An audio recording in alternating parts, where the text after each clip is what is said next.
Whether you are working on a new project, learning new skill, or simply trying out new experiences, the fear of being out of your comfort zone can be exciting and frightening at the same time. This can come out of your fixed mindset, limiting beliefs, or fear of being judged.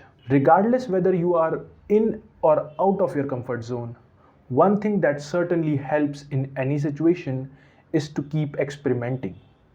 When it comes to our careers or professional decision making, many people tend to bank on intuitive thinking. What helps in such cases more is to have more scientific approach.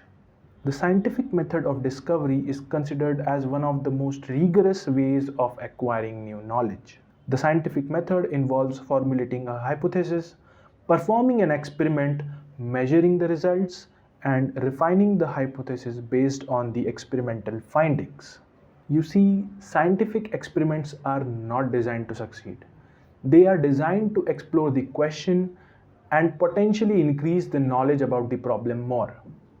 Since decision making related to our careers is more like a process of self-discovery and knowing what you want, applying this scientific framework of experimentation to our career makes sense. Just like how a scientific methodology can have data points that will refine the hypothesis or entirely eliminate it, every event in your career can be a data point of your course correction. To have this approach is to continuously challenge your assumption.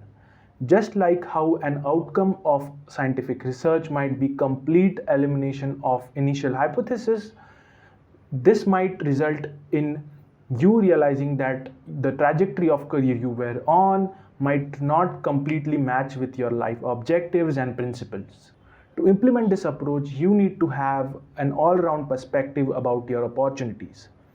This is the reason why people graduating freshly out of college have less clue what to do in their careers. This is because lack of experimentation during their school and college years, which results in them not knowing what they really like. Even after we know what we want to do with our time, people might fall into the trap of following the playbook.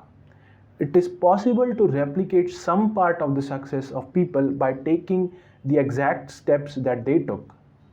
But this leaves less room for serendipity and random breakthroughs that might happen through experimentation. To implement this on a daily basis, you can have something called as a learning loop. It is an exercise where you decide a hypothesis, design small experiments around it, and simply reflect on the results you get from the experimentation. It is important to once in a while reflect on the results you get from all these learning loops. Simply asking questions like what if, why, and how can greatly give you some insight about yourself and the path you are on.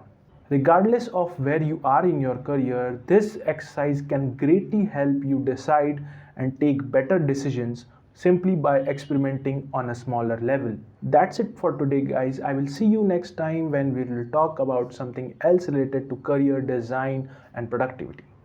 Thanks for watching.